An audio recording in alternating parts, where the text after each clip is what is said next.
আজ কামদা একাদশী, এই একটা ভুল করলে সব পুণ্য নষ্ট। আর এই একটা করলে খুলে যাবে ভাগ্য। ভিডিওটা শেষ পর্যন্ত দেখুন, আজ সব নিয়ম সহজভাবে জানাবো। একাদশীর গুরুত্ব। কামদা একাদশী হিন্দু ধর্মে খুবই পবিত্র দিন। এই দিনে উপবাস করলে পাপ দূর হয় এবং ভগবান বিষ্ণুর কৃপা পাওয়া যায়। শাস্ত্র মতে, এই একাদশী মানসিক শান্তি ও ইচ্ছাপূরণের জন্য বিশেষ গুরুত্বপূর্ণ। কি খাবেন না? এই তিনটি খাবার একদম খাবেন না। ১. আলু। ২. বেগুন। ৩. পেঁয়াজ রসুন। এগুলো তামসিক খাবার, তাই একাদশীতে নিষিদ্ধ ধরা হয়। চাল, ডালও এড়িয়ে চলুন। কি খাবেন? দুধ, ফল, সাবুদানা, বাদাম খেতে পারেন। কলা, আপেল, নারকেল জল, এসব শরীর ভালো রাখে।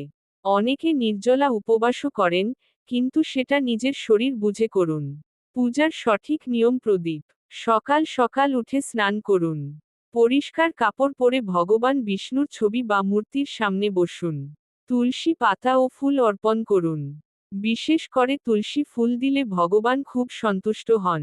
দীপ জ্বালিয়ে ওম নমো ভগবতে বাসুদেবায় মন্ত্র জপ করুন। বিশেষ টিপস। এই দিনে ঝগড়া, মিথ্যা কথা বলা, খারাপ কাজ এড়িয়ে চলুন। মন শান্ত রাখুন, এটাই আসল পূজা। এই ছিল কামদা একাদশীর সম্পূর্ণ নিয়ম।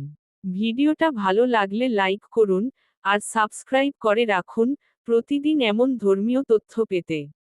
সবাইকে কামদা একাদশীর শুভেচ্ছা।